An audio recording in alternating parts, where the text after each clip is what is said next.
Salut les personnes, est-ce que vous connaissez l'existence de cet outil qui est donc le Steadicam? On va voir aujourd'hui à quoi sert cet outil là. Encore une fois, les intros de vidéos de plus en plus rapides.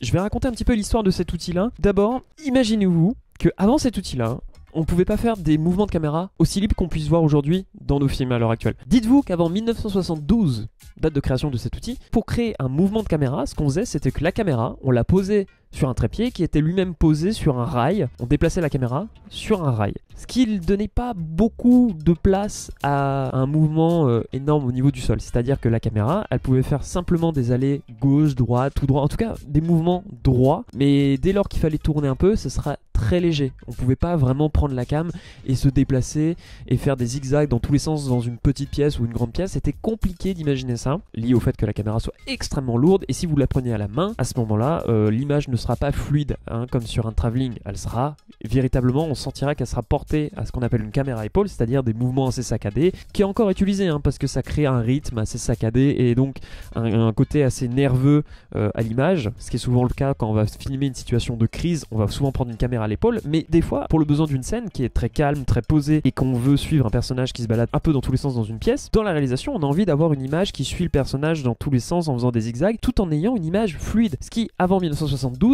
n'est pas possible. Sauf qu'un cadreur, un opérateur cam qui s'appelle, je regarde à nouveau son nom, Garrett Brown, a l'idée de se dire attends, moi je veux obtenir ce genre d'image fluide en zigzag. Comment va-t-il faire? Alors ce qui se passe, c'est que il prend l'équivalent d'un bâton, ça s'appelle pas un bâton, mais voilà, c'est histoire que ce soit compréhensible de tous. Un bâton, il va poser la caméra au-dessus, donc là ce que je suis en train de regarder ici, et en dessous, pour faire contrepoids, il va mettre les batteries de caméra, hein, parce que c'est hyper lourd les batteries d'une caméra. Une fois cet outil-là en main, il va prendre une perche et il va attacher au bout de cette perche. Et en fait, il obtient ce qu'il souhaite, c'est-à-dire une image amortie, une image fluide avec ce même outil. Il va réaliser une bande démo que voici. À savoir que ces images-là, lorsqu'elles sortent, c'est révolutionnaire. Aujourd'hui, c'est vraiment genre juste, c'est basique. On a vu ce genre de type de scène dans énormément de films, mais pas avant 72. Donc Garrett Brown, toujours lui-même, va perfectionner son outil, va cette fois-ci remplacer la perche par un bras avec ressort, ce qui permettra d'amortir au niveau de, voilà, il va pouvoir courir et donc encore mieux amortir ces scènes, ce qui va être repéré par de nombreux films qui vont être mis en production, notamment une de ses premières utilisations dans le cinéma, c'est dans le film Rocky, lorsque Sylvester Stallone monte les marches, et bien cette scène-là est une des premières utilisations du Steadicam au cinéma. Stanley Kubrick va aussi repérer cette technologie-là et va demander à savoir,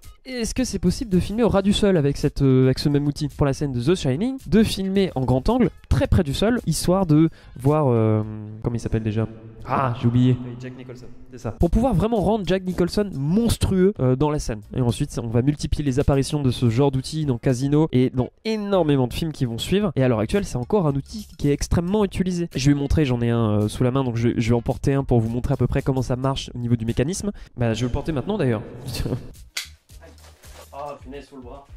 Steadicam, c'est composé de trois parties. Entre guillemets, le stabilisateur, donc en gros, ce que je qualifiais de bâton tout à l'heure, avec la caméra au-dessus, un contrepoids en dessous. Donc là, j'ai vraiment des poids qui sont faits pour. Là, j'ai mis une petite caméra très légère, hein, c'est juste pour l'exemple, hein, sinon c'est un très gros équipement qui est mis sur ce Steadicam. Donc on a le bâton qui est lui-même en fait stabilisé. Comme vous voyez, en fait, c'est déjà équilibré.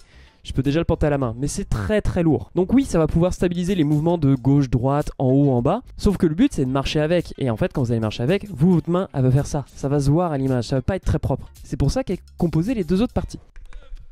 Je galère un peu. Les deux autres parties, c'est d'abord le gilet, qui en gros va permettre de répartir tout le poids du steady sur votre torse, et servir aussi d'accroche à la troisième partie, la partie intermédiaire entre le stabilisateur et votre gilet, c'est le bras. Le bras à ressort qui lui va permettre en fait justement d'amortir tous ces petits mouvements.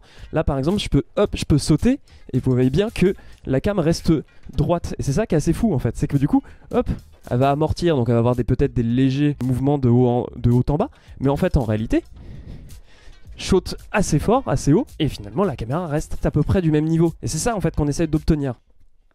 On revient là toi.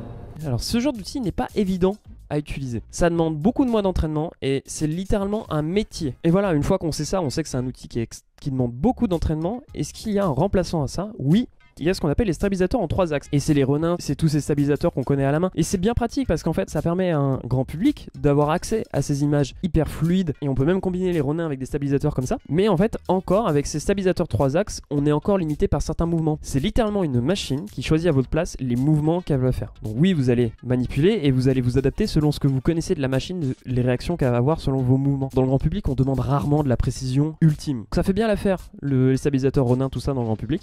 Après, dans le domaine professionnel, pour ceux qui souhaitent des plans très précis avec des arrêts de cam à tel endroit, nanana, il va souvent utiliser le Steadicam. Puis après, comme tous les Ronin, tous les Steadicam, il existe différents types, différentes gammes, différents prix et donc différentes efficacités.